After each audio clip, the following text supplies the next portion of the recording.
Probably want to do it. We've seen Dr. Sancheti give a fantastic talk about the posterior wall, posterior column and the lip fractures, which are probably going to be more commonly encountered in your practice when you start your pelvic fractures. But these are the one cases where we actually, I was just talking to sir and I just said that halfway through the operation you feel, why the hell am I doing it? Is there nobody else who can take it on? Because it can be quite a task. So quickly what we're going to do is describe the anatomy of the anterior acetabulum, assess the anterior acetabulum on X-rays quickly. One surgical approach that I'm going to describe is the ilioinguinal approach, and then briefly talk about what are the treatment strategies for stabilizing these fractures. So we know what is the anterior acetabulum. You've got the iliac ring itself, you've got the anterior wall of the acetabulum, and the pubic ramus, the superior pubic ramus. That actually comprises, with the symphysis pubis itself, will comprise the entire anterior acetabulum. So the essential element, you need to know these 6 lines which need to be described every time you're looking at an acetabular fracture. In anterior column and wall fractures, you basically get disruption of the iliopectineal line, which you can just see up here. So you can see that there is break in the iliopectineal line. The ilioischial line itself looks pretty much intact, and there could be fractures which are extending into the iliac ring itself, which will signify that there is an anterior element to the fracture itself. The iliac fracture profile is best seen on iliac oblique view, where you can see the iliac ring quite nicely, and you can see the variety of fractures. You can also see that the ilioischial line itself is quite intact, so there is no element of the posterior fracture line. To look at, if you see the obturator oblique view, you can just about see that the anterior piece or the anterior wall fragment is being detached, which will tell you more about the anterior wall or anterior column fractures. You should all obviously be aware of the latoral classification of the elemental and associated fractures, and these are the varieties of the anterior wall involvement or the column involvement that you can get. What are the indications for operative treatment of these fractures? If the fracture, apart from the fractures which are extremely low, which are actually not going to matter in a weight-bearing patient, all other fractures are probably need to be fixed, apart from patients who are extremely elderly, who are 80s, 85-year-old patients who the bone quality is going to be quite poor. So the indications remain the same as any articular fracture. It will be incongruity of the joint, stability of the joint if the joint is unstable, or if there are intra-articular fragments, then obviously you need to go ahead and fix these fractures.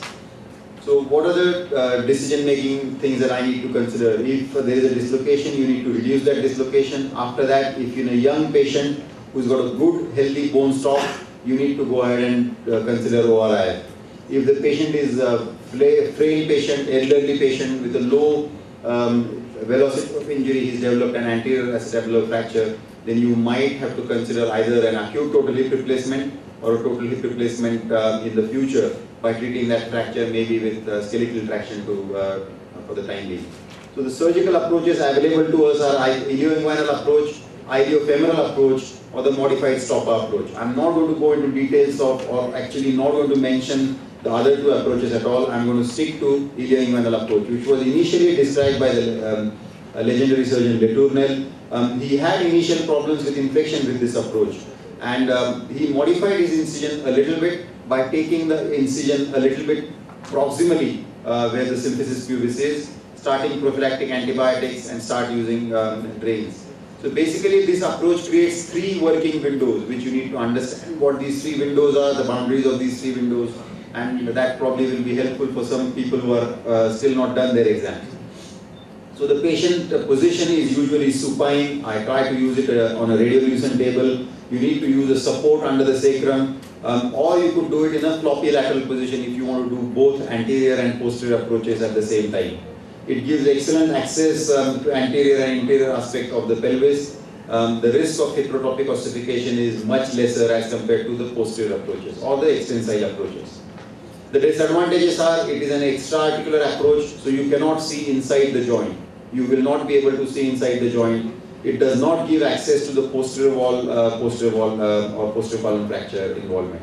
So the incision is right 2 centimeter above the symphysis pubis, a curvilinear incision coming towards the iliac crest and then running along the iliac crest posteriorly.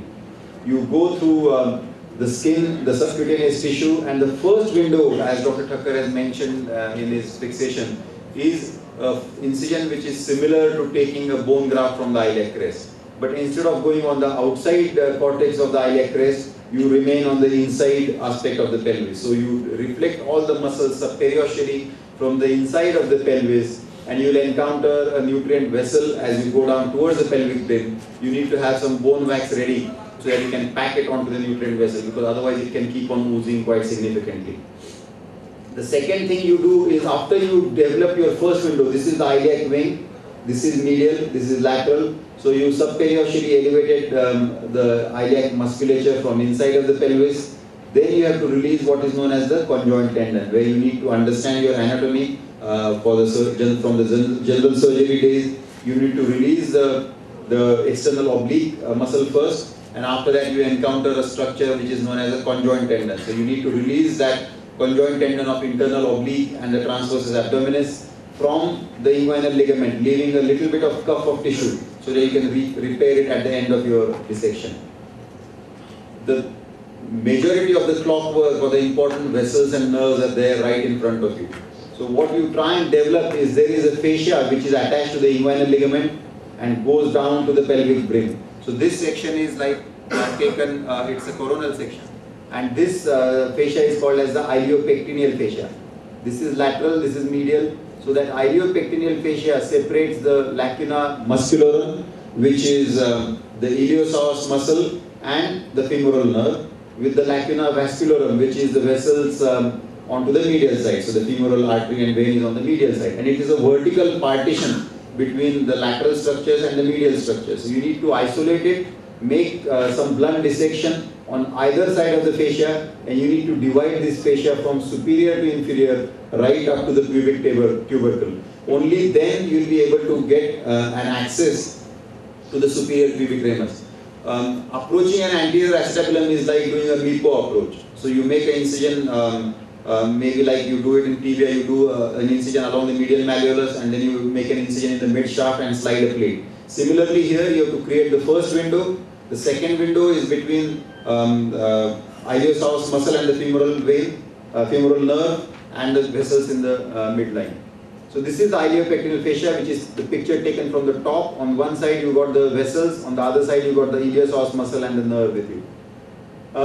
Now at this stage it is important to look for a vessel which is an abnormal communication, which is known as a corona mortis artery. This is the superior pubic ramus, and you need to identify that, because if you don't ligate that artery, you can get torrential bleeding. It is an abnormal communication between the external iliac group of vessels and the obturator group of vessels. So it can be an anomalous origin from the obturator vessel itself. And if you cut it, then you can be in big trouble. So look for it.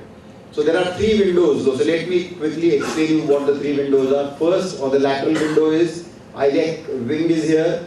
Iliopsoas muscle with the superficial lateral femoral cutaneous nerve, and the femoral nerve has been retracted medially. So this is your first working window. From this approach, you can approach the sacroiliac joint as well as the entire iliac wing. Okay, so that is the first window. What is the second window? The second window is between the iliopsoas muscle and femoral nerve, which is now retracted laterally, and the femoral vessels, which is retracted medially. And this is your pelvic brim. So that is your second window. And the third window is medial to the spermatic cord and the vessels. This is the rectus, which is abdominis, which has been reflected from the symphysis pubis. And this is the medial window. So you have to slide the plate under the vessels, under the muscle, and then fix it proximally onto the iliac window.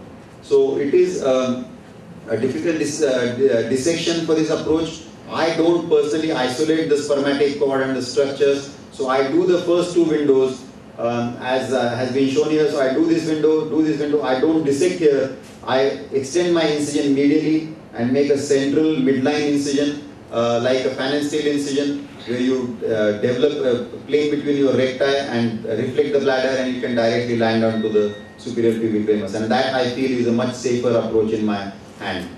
The dangers are obviously significant. You can damage the femoral vessels, you can damage the femoral nerve, you can damage the corona mortis artery, which can lead to torrential bleeding. So all of these things are important. If you don't close the inguinal canal properly, I use 2-0-proline to close it, you can get a hernia. So all these things need to understand.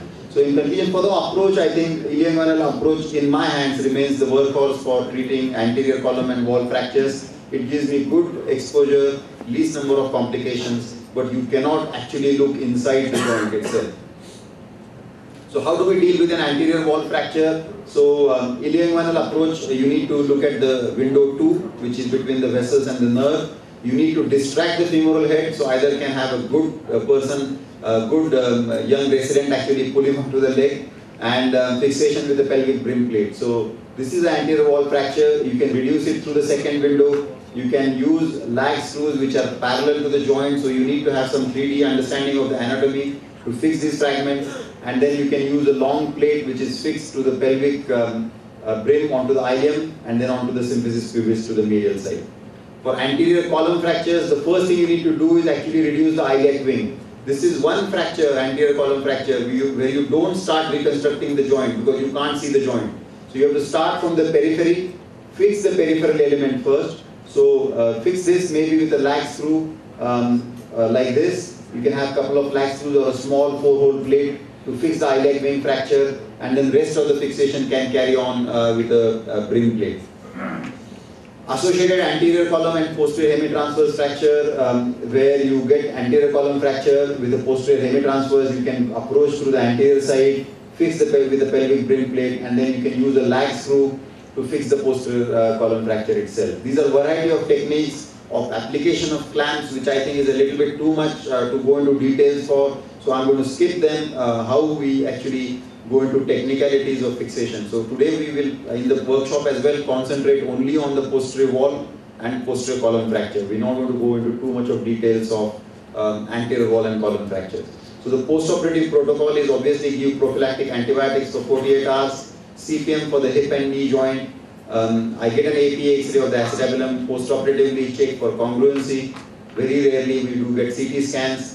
We start mobilizing them depending on whether or not there are any other injuries. Get them mobilizing with touch weight bearing for the first 6 weeks, get an X-ray at 6 weeks time, and then start partial weight bearing for further 6 weeks. And at 3 months, you can decide whether or not you can get them full weight bearing. So in summary, these are complex injuries requiring meticulous assessment, as has been described by the previous speaker. There is place for conservative management for fracture which actually maintains congruency of the femoral head with both columns at the acetabulum, and especially in elderly patients where you might want to avoid a major surgery. And the operative treatment obviously has to be carried out in experienced hands. This is something which you should not attempt on your own in a setup which is not geared up for managing all the complications. So anatomical reduction obviously is a keystone because it's an intra-articular fracture, and you try and avoid extensile approaches like an extended iliofemoral approach for fixation of these fractures. Thank you.